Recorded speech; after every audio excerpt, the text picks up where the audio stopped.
Boom. And we are live with another episode of the Brown Water Banter podcast. My name is Jared Seymour. My name is Joey Cates. That's right. And we got a good show for you, man. Another Mississippi Department of Marine Resource sponsored episode.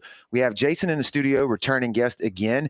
We're going to be talking about a few different topics today. The monofilament recycling program that they have going on over at the DMR, shrimp season, and the derelict crab trap recovery stuff that they got going on as well. It's going to be a great show. But before we jump into that, we want to thank the people that keep the show rolling for us over here in the Brown Water Studios. Right out of the gate, Dr. Robbie Williams over at Southern Magnolia Smiles, man. If you're looking for a great local dentist, you can look them up on the socials, Facebook and Instagram at Southern Magnolia Smiles. You can book a consultation with them just by calling 228-215-1202. 2025 is year to brush your teeth, so give them a call and tell them Brown Water sent you. If you need legal representation, Taylor and Cox Law Firm is the one right here on the Mississippi Gulf Coast, man. Felonies, misdemeanors, DUI, family law, divorce, child custody, BUI. They can represent you. They're in Jackson, George, and Greene County. So if yourself or someone you know needs legal representation, Taylor and Cox Law Firm, give them a shout at 228-696-0111. Tell them Brown Water sent you. Yeah. Forever Young Men and Women's, our buddy Kendrick, man. We talked to him earlier today on a text. Yeah, he was happy. Boy, we loved it too. Yeah. He had a great response. A little inside joke there. But I will tell you this: if you're looking to get back moving around again and you want to start feeling better, Forever Young Men and Women's Health, their motto, man, it's bringing medicine, health, and exercise together to help men and women live their best lives. Kendrick can do some blood work on you. He can figure out if you're vitamin deficient or hormone deficient. They specialize in testosterone replacement for both men and women. Go check out their Facebook page. Give them a follow. Kendrick's got so much information out there, man. The dude knows the science. Okay. And you can book a consultation with them. They're right here local on the Gulf Coast. Give them a call at 228-363-6623. And again, tell them that Brown Water sent you. And bringing up the rear here, we got a little City of D'Iberville reached out to us and asked us if we could shout this out for them. If you're looking for a job, if you've always wanted to be a firefighter, serve your community, help protect the community, now's your time. All the way up until September the 16th of 2025, they're going to be accepting applications for an entry-level firefighter position. I'm going to go through this real quick here. You got to have a diploma, a GED. You need to be able to pass a physical fitness test. You got to be able to read and write English. You got to have some basic math skills here, it says, and lift 100 pounds and drag 165 pounds. So, you gotta know how to slide down a pole, and a current driver's license too. Current driver's license. So go to City of D'Iberville website. I would assume to get the application. There's one on. Yeah, you can do it online, or you can go to the station over there and just grab one. Okay, yeah. So we appreciate them reaching out to us and happy to help. So they do a lot for us as well. So, man, Jason, thank you for being back in the studio with us again, dude. Is this what? 2, 3? Where are we at? What episode is this? I think this is the third time. Third. Yeah, okay. yeah. All right. Okay. Well, welcome back. Let me go ahead and click that thing there, Joey. Told you I forget right off the bat. Welcome back. We appreciate you stopping by with us again.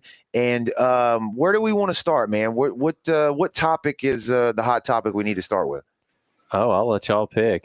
We got. Well, let's do the backstory. About. Yeah, Introduce yourself. Yeah, I got ahead of myself. So my name's Jason Saucier. I work for the Mississippi Department of Marine Resources in the Office of Marine Fisheries. I'm the Bureau Director of the Shrimp and Crab Bureau, and our main responsibility is to manage those two fisheries. But we do a lot of programs that involve the public, involve our fishermen. And so we're going to talk about some of the other stuff that we do there. Yeah, absolutely. You said crabs and shrimp. Is that what I heard? Is that correct? Mm-hmm. Crabs are doing a lot better. My dad's been running his traps almost weekly, every other week. Really nice crabs out there right now. What's a brief report you can give us on that, just to kind of get things rolling? Crab season's been really good this year. We've had a couple of really good years. The price is up on crabs right now. There's a high demand. Mm-hmm. So the reports we've received from fishermen and the landings that we see show that the fishery is thriving. Yeah. So it's been a really good couple of years. Yeah, it wasn't too long ago that they seemed to have completely moved out and were gone. You couldn't hardly get crabs, but I think now it's back and doing better. While we're on the crab situation, can you explain a legal crab when it comes to having pads on it and what you can scoop and what you can't scoop? Mm-hmm.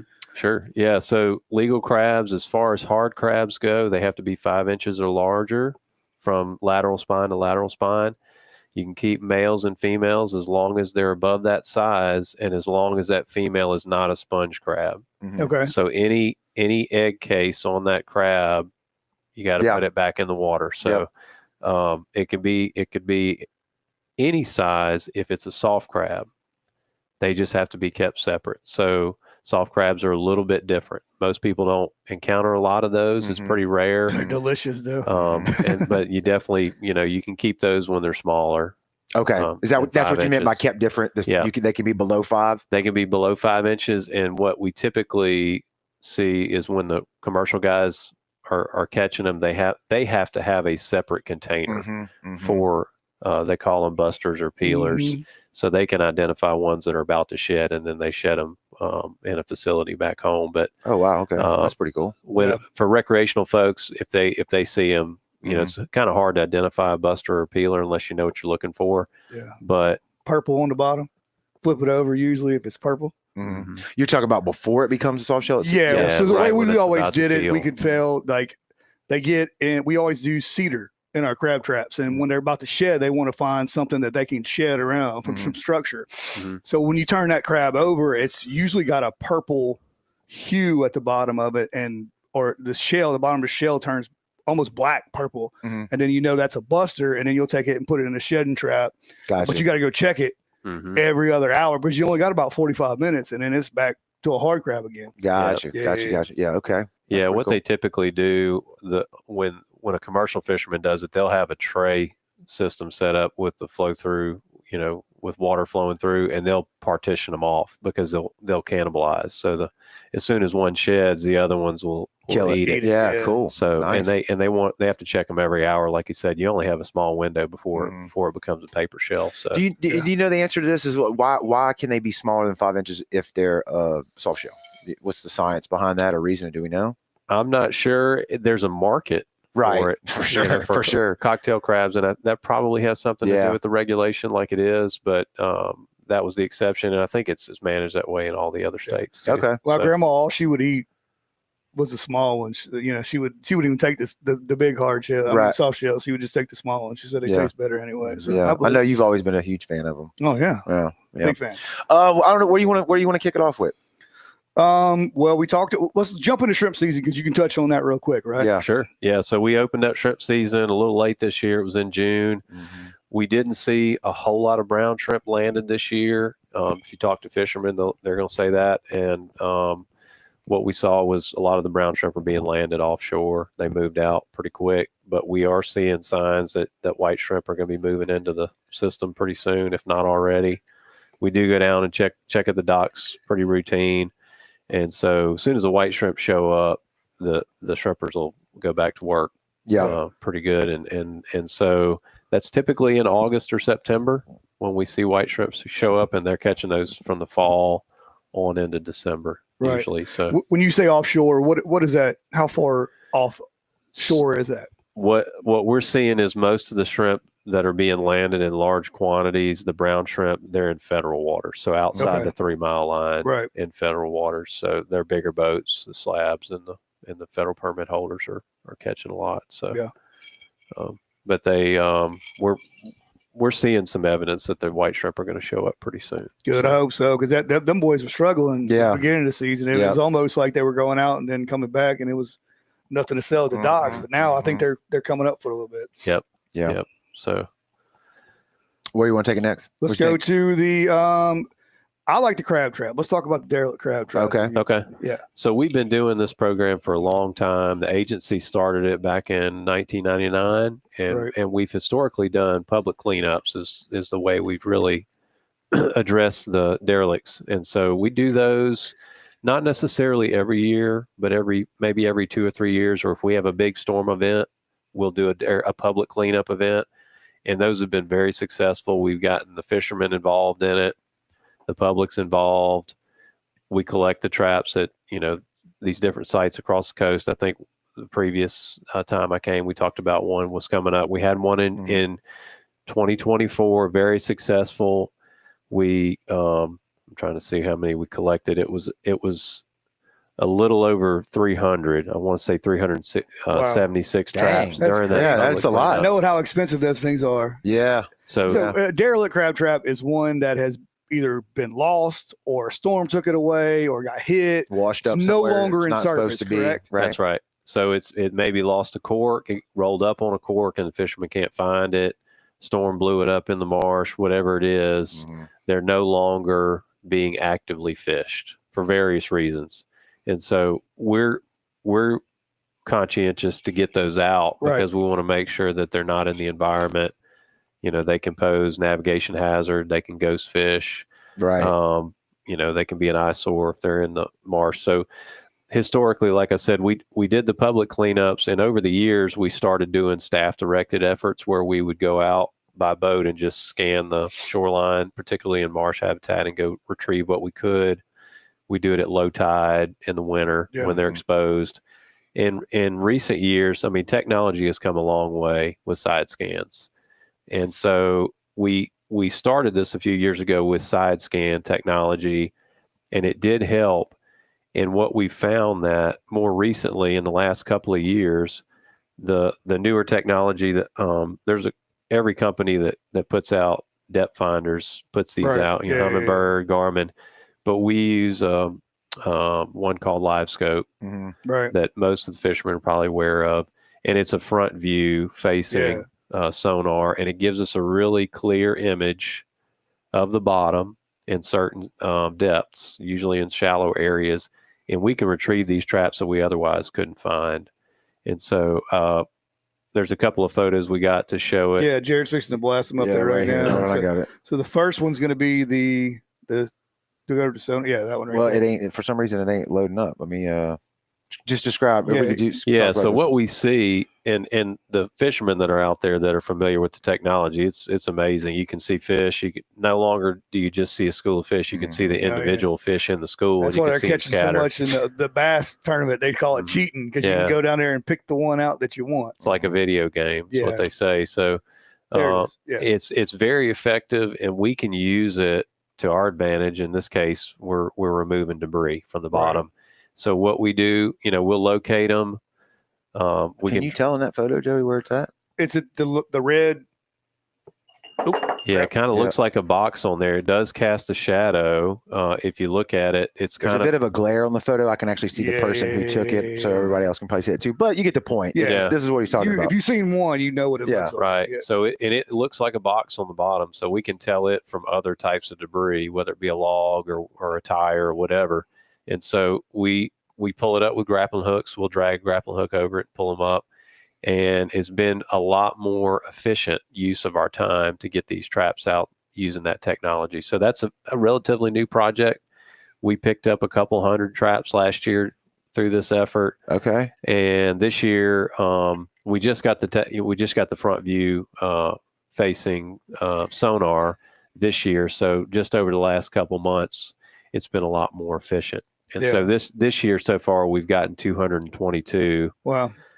As late as this, we were actually out this morning. So there's a couple more photos there. If you can. Yeah, I think the next one's going to be the GPS with the tracks on it. Okay, let me pull it back up. But go ahead, you can keep going. Yeah, so the GPS one there, when folks look at that, it just shows you how many tracks that we put on an area.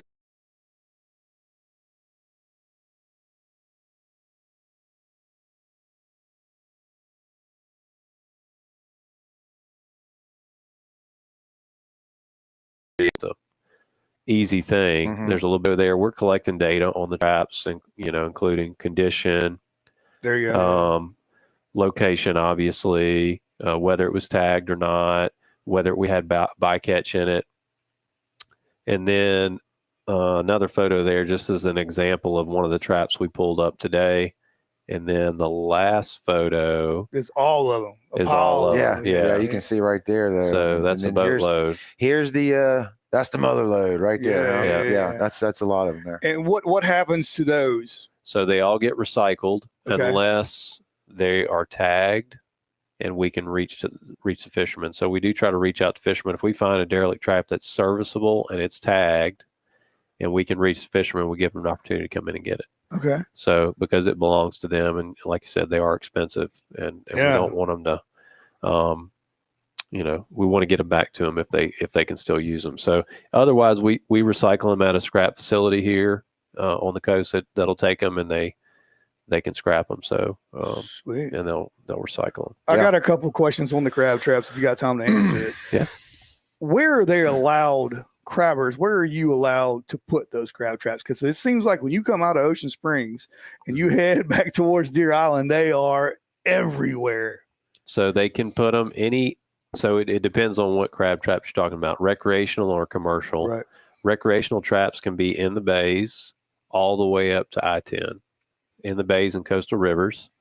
And then commercial traps have to be south of the CSX rail bridges in the bays. So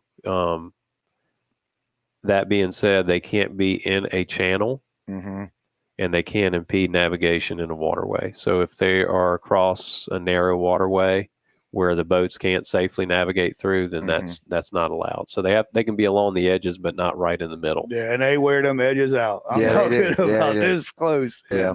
Is that something that Marine Patrol actively looks at? And if they're out of the, in somewhere they're not supposed to be, too close to the channel, that they're going to remove it? Yeah, I think what they typically try to do is issue a warning. The first time they see it or somebody calls and reports it, they'll go find out whose it is and pull it up. Yeah, move it, or let them know. Look, you got a couple traps that are in the way, and they're a navigation hazard. And then after that, if it's something where it continues, then they'll pursue it. And they have to be marked with the corks. Usually the commercial ones outside. Yep. Is there a time when they got to change those balls out because they get really, really brown, really quick? They're supposed to change them as where they're supposed to still float. There's not a specific regulation that says at a certain point it's got to be changed, but the regulation says it's got to be a 6-inch diameter ball. Right. So if those things have lost some material and they're no longer 6 inches, then yeah, technically they're not legal size. But the ones that are, a lot of the commercial folks will get a paint color code instead of trying to mark with numbers or name. So a lot of them are painted different colors, and that's the differentiate between the crabbers. Recreational folks and commercial folks still have to label in the pot their name. See, I didn't know that because I do the recreational, and you got to have a license to recreate, even if you're off a pier. Correct. I didn't. Okay, that's a good point. And you can only have 5 crab traps. Is it 6? Okay. 6, 6 crab traps. And they still have to be marked with a cork, even if they're tied to a pier, and that's for enforcement. See, I didn't know that either. What does that mean though? In other words, if it's tied to the pier, it's still got to have a cork going straight up. Where's the cork need to be? On the water line? Yeah, on the same road, or it can be on a different one. But it's to know that there are traps there. It's for navigation or safety. Yeah, I mean that makes sense. But also, it's just got to be in the law. It says it's got to be marked. It doesn't give an exception to ones that are tied to the shore. Okay. So. And it'd be boats pull up. Right, throwing cast nets, true. You think it's just a line for something, you don't necessarily know what it is, and then you hit it, I guess. What do you have any numbers on amount of recreational and or commercial crabbers in Mississippi right now? And we always talk about like shrimpers, the numbers, and that's going down, declining. What do you have any data on that? We probably have a couple hundred. I don't know the number right off the top of my head for crabbers. Commercial numbers are probably on the order between 200 and 300. Okay. Recreational probably between 700 and 800, and those numbers are not trending down. So that, like I mentioned earlier, the crab fishery is very in a very good situation right now. The price of crab meat and live crabs is up from historical averages. There's a high demand, especially for the live market. So crabs that are boiled have to be boiled live. And they don't deal with as much competition from imports as other seafood products. Okay. Especially like shrimp. Yeah. Because it has to be live for the boil or steam market. Okay. Those are only domestic crabs. Yeah. Those are not imported, and so they have a little bit better situation, so the price can stay high. Whereas lump crab meat, that might be imported, and that's what we see a lot. So people, if they're trying to be conscientious about where their seafood is from, that's where I would say pay more attention. Would be the lump. The lump, okay, because that can be prepared and imported in cans or frozen. Do you see it going the way of the shrimp, where it has to be labeled imported or domestic? Or does it? Crab I was going to meat, ask that. yeah. Does it It already has to fall be. It under? has to be already. All seafood, all seafood and crawfish, I believe, in addition to catfish. And I think catfish has always been like that, but I'm not an expert on the seafood Right. labeling law, Yeah. but I know it's Yeah. all seafood products, whether it be fish, crab, oysters, or shrimp. What's the difference between the rec and the commercial guys as for crabbing? Is it quantity? Is it location? Or you kind of mentioned that already, but like, what's the difference between having those two licenses? You can keep more. You can Well, I got a pile of traps. Yeah, so More commercial traps? guys Yeah. can have more traps. Obviously, they're not limited to the number of traps, but they're limited by the area that they can fish. So, like I said, they can only fish south of the CSX rail bridges across the bays. So they can fish in a few bayous, but Okay. for the most part, they're out front. They're south in the Sound is where they fish. So, so they're not limited in the number of traps. The size is the same. There's no bag limit on recreational or commercial crabbers, but there is a trap limit on recreational crabbers. So 6. So you can have them things as many 6 times you can fill them up.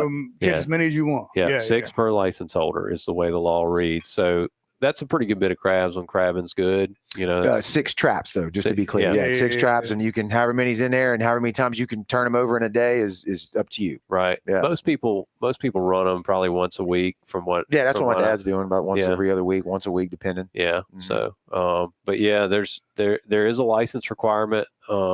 It's for residents. I think it's $5. Yeah. So it's very it's inexpensive. yeah. And there is not a license required for folks that want to use drop nets though. So That's what I was Okay. going to ask. The little baskets. Yeah. We used to do that out at the Yeah. island, man, with chicken Yeah. bones. Yeah, so if you use like trot lines, some people, way back in the day they used bush lines, or they call them snood lines on the East Coast, but basically it's a bait along a line that's hookless, Yeah. and they run a boat along that They line. still do it in Louisiana. It's wild. So Yeah. like it'll flip the crab will actually come out of the water, and you scoop it and put it down, and the line just keeps So going. how is he still on the basket like I'm thinking of, or is No, he it's just holding a the bait. meat? It's just a bait. He's Yeah, on he's a just hook. holding on to the Bait's bait. on it, and when you pick him out of the water, he's still Right, just Scoop it. because he's holding on. right, and you Mhm. scoop Okay. him. Yeah. It's cool. Okay. Wow. Yeah. Yeah. So that was the way they did it before the Greedy advent little of bastard. traps. Yeah. You gonna die today, boy? Should let that go. Yeah. They're ruthless. man. Would you? Hey, you gonna give up your chicken bone if you ain't on it? No, you ain't gonna do it. Is there any restrictions or stipulations catching them on a pole? Because we catch them on a pole all the time. No, you can as That's a long as you're freebie. keeping Yeah. legal size crabs, then you can keep those. Yeah. There you All right. go. Yeah, you don't have to have a license for that. Trap. That'd be fun to explain, though. I guess DMR knows, though. I mean, that ain't like you said. It's not. Uncommon. It's not uncommon. I mean, it happens. It's like, look, I don't have a trap. I don't have a license. He's over 5 inches. Caught on a pole. And most people that are fishing off piers, like public piers, they're fishing with drop nets anyway. Right. And so they kind of know that's the gear that they're Right. using. That's fun too, So- especially when you do it at the island and you can watch them walk into the trap. I've done that a couple Yeah. times too. Well, most people just take a dip net. Out Yeah, there you when they're, can. when they're, and then you just scoop them up, throw them in a ice Mhm. chest, Yeah. bring them on back home. Yeah. So hopefully most folks know, the folks that are doing that. I know that's pretty common in August and September when folks are out at the islands. They know not to keep those sponge crabs. Mhm. Yeah. Mhm. So Because that'll get you in trouble quick. yeah, not Yeah. good. No. Not good. So I think we covered that pretty good. We will roll into the monofilament. monofilament, We yeah. got the little backdrop here, man. I think we should do that more with the Yeah, guests. I that's like cool. that. It's very eye appealing here. mhm. Where do we want to start? Well, this is another program that we've done for a long time at the agency. I don't know the exact year, but I think it was in the early 2000s when we started doing this. Okay. And so we got a grant this year from DEQ. So I want to make sure to give a shout out to those folks. Mhm. Our partners on the project are listed there on the banner: Mississippi State Extension and Mississippi Sound Estuary Program. Those folks are helping us implement the program as far as doing the day-to-day operations of it. Okay. And so the project is to expand coverage of the program by putting more tubes out into the places where people need them. And so Right. this is an example of a tube behind me here, just a demo. So if folks see that, when they're at the boat launch or they're at the fishing pier. Those are specifically for monofilament, not for trash. There's a chair in the way there, but No trash, No please. trash. no trash. That's No something that beer we cans or anything like that. Yeah, let me pull that out. Yeah, there you go. So, but the point of the program is to get this material out of the environment. So, hopefully, more likely, people will hold on to it when they're out on the water and save it and bring it back and put it there. And we do recycle it. All this material ends up going to a company that repurposes it. It doesn't get used to make more fishing line, but it gets used to make other things. So park benches, tackle boxes, and that company is doing it free. It actually is. It's one of the big fishing companies. It's the parent company of Berkeley that does it. They got a facility in the Midwest, and you mail it all to them, and they handle it from there. So we're not just putting it in a landfill. So specifically, we want monofilament, not necessarily braid. Yeah. But we do encourage folks to keep that out of the water because that material does not degrade very quickly either. So monofilament takes a long time to degrade. So does braid. So does fluorocarbon. Right. All that stuff stays in the environment for a long time. And so it could cause impacts to wildlife and fish. So we don't really have any statistics on how many, how many are interacting with that gear, but we do know there's a lot of it in the water. There's a lot of fishermen out. There's more every year. And so we would encourage folks to try to, even if you don't put it in one of these tubes, to make sure you bring it back with you and keep it out of the water. Don't throw it over the side of the boat. Yeah. A big ball of it can look like a jellyfish. I would think, turtles and seagulls. Yeah. Would be the main thing. And even if you did it at home and threw it in your trash, seagulls are all over the landfills or animals. They're going to get in there, and once they get hooked in that stuff, it's bad news. Yeah. So that's the point of this project. The project that we currently are working on is a Gulf-wide project. So all the other states are doing a monofilament recycling program or expanding an existing program like us, using these funds to mitigate or minimize impacts to sea turtles and shorebirds specifically. So it's a great program. We've got a web page on our MDMR website, and I think he's going to post that for y'all.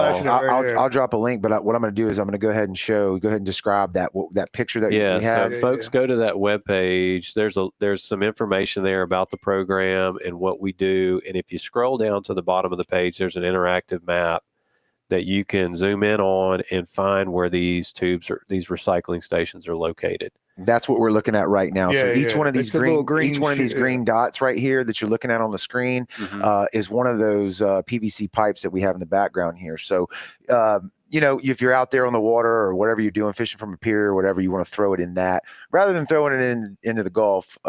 We'd be highly, very much appreciated. Yeah. Take care of the environment. And it's not, and the environment's first. The animals are first. But this is a picture real quick of one of those, like, where do we say this was? You said it earlier. That's a Treasure Bay, the new, what do you call it? West Biloxi boat ramp, I think. Just so you know what they look like in the wild when they're out there hanging out. But, if you're a boater and have a trolling motor and a regular motor on your boat, you know what mono can do. Right. Lower units. Yep. Trolling motors, it'll tear all that stuff up completely. Yep, for sure. So it is a navigation hazard too, and there's enough of it out there where people are starting to see it. It's washing up on the beach and that kind of thing. So it's a great program. Like I said, it's not just us doing it. We're part of a larger group of agencies that are doing it Gulf-wide. You might see them at freshwater lakes too. I've seen them. When I'm fishing on lakes, they have the same issue there. So folks that do freshwater fish, it's still we still want to be conscientious about it. One of those squares was north. Do you have one in the freshwater realm? We've got some inshore. Or is that's the bay? I'm sorry. Yeah. I'm sorry. But I will say this is a picture of that map. So you might, when you go to that link that I dropped in the comments, you could probably, that map moves. So if there's more throughout North Mississippi, you'll see it. Yep. So I think MDWFP would have some information on their website for folks that do freshwater fish that want to utilize it. But we're hoping to continue to expand outreach on it and let people know it's out there. we've been talking about it at some public outreach events lately. And so it's a great program. And, really what it gets at is we're trying to make sure there's as little impact from the fishery as possible. And there's enough fish for the folks that want to fish later on. You know what I mean? So we want to minimize our footprint, the folks that fish. So it's really a good thing. Yeah. And like when you come home snapper fishing or trout fishing, you cut your leaders off, make it a big ball. Like when you redo your reels, respool your reels, you could take that off and just find one of those and dump it in there. Yeah. Yep. I mean, and there are a whole bunch of There are time. some boxes. We've got one. I think they've got them at some of the sporting goods stores that are in interior recycling stations. They might have them at Academy. And so I don't have those on that map, but there are some other locations. But yeah, certainly if folks are respooling reels, they're welcome to put them in there. We just ask that they don't put anything else in there. Yeah, trash. no trash. Right. Keep it to the monofilament.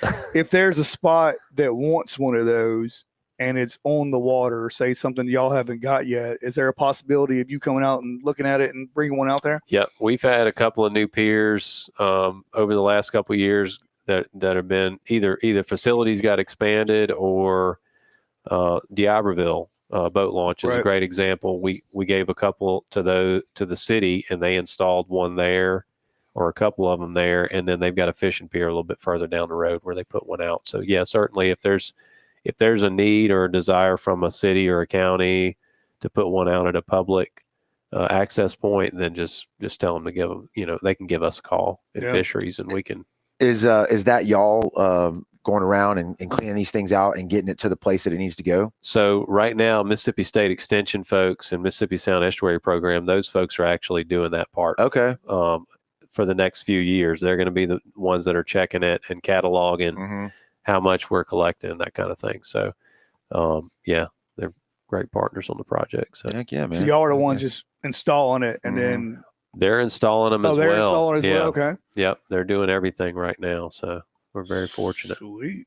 Yeah. All right. Well, what's coming up in the forecast? What y'all got other than what we talked about today moving forward? 6 months, a year, 2 months? I don't know. What's something on the horizon y'all are focusing on right now, day to day? There's a lot of stuff going on in fisheries.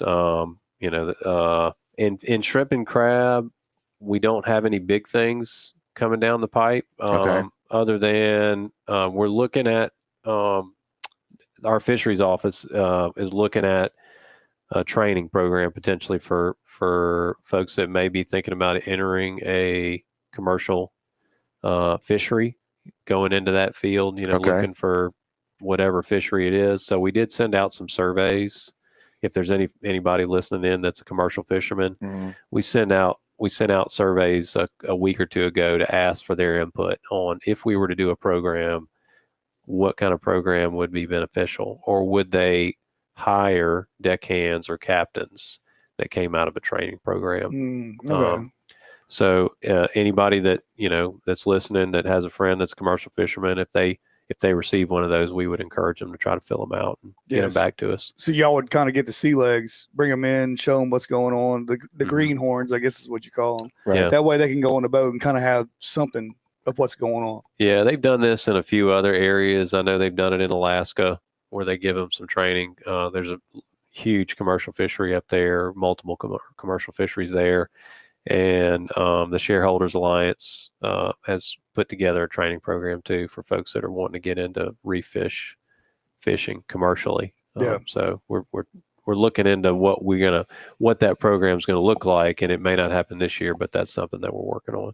So Sweet. Yeah, man, that's cool. Good info. Yeah, it's always good info. Every check it time out. the DMR comes in. Anytime we can protect the environment. I mean, like you said, everybody in that whole loop we've had on the show, and it's cool to see everybody working together as a group to, make the environment better. That's right. We got to protect the fisheries, and that's something simple you can do. Just throw some monofilament right there in that little tube and don't chunk it overboard. Be a responsible outdoorsman or woman. So the big question: are they going to open snapper season back up? I think that's either Trevor. Or Right. Yeah. Trevor's he's the punching bag. You know? He's he in the handles hot it very seat. well. Yeah, My man does a great job every time he comes in here. He has the perfect demeanor for it, and so Joe was just lobbing some. Yeah, I'll just throw it out. Yeah, he See does a great job. Yeah, that's right. But that's what everybody wants to know. that's right. Everybody wants to know. So, Jason, brother, appreciate you stopping by again, Yeah, man. man, stellar information. Taking your time and your evening here to come talk about all this. It's great information. We appreciate everything y'all are doing over there, and we love the partnership that we got with the DMR. Absolutely. Every time we do these, we always learn something. Yep. I can say that. So keep us in the loop, like Joey said. Anything y'all got coming up, let us know. I'm sure we'll get an email or something. But we got these on the horizon. When's the next one coming up? Do you know? I haven't. Miss Charmaine, she shoots dates all over the place. So we'll see when she gets to the next one. All right, so stay tuned. If you want to know what we're doing and know the episodes that are coming up, download the Brown Water Banter app. That's right. You don't even have to go through all the algorithm crap. We'll be right there on your phone. And one of the things that we got in there that I fail to mention sometimes, but we have the captain's dashboard is what we labeled it. And it's pretty much just tiles inside of our app that has the weather, currents, tides, the DMR website with the size regulations. That's all that correct. Stuff, so if you're ever out on the water, you got to have a little bit of cell phone service, but that goes all the way out to Horn Island just about nowadays. But you can check all that stuff right there in our app. You don't have to go fumble through the websites or go digging through your Internet Explorer to figure it out. So information like that, and it's got all of our content inside of it. So check it out. We've also got our merch in there too, which we do a horrible job of mentioning. We just got these new green hats, these olive green leather patch hats in. So if you're looking for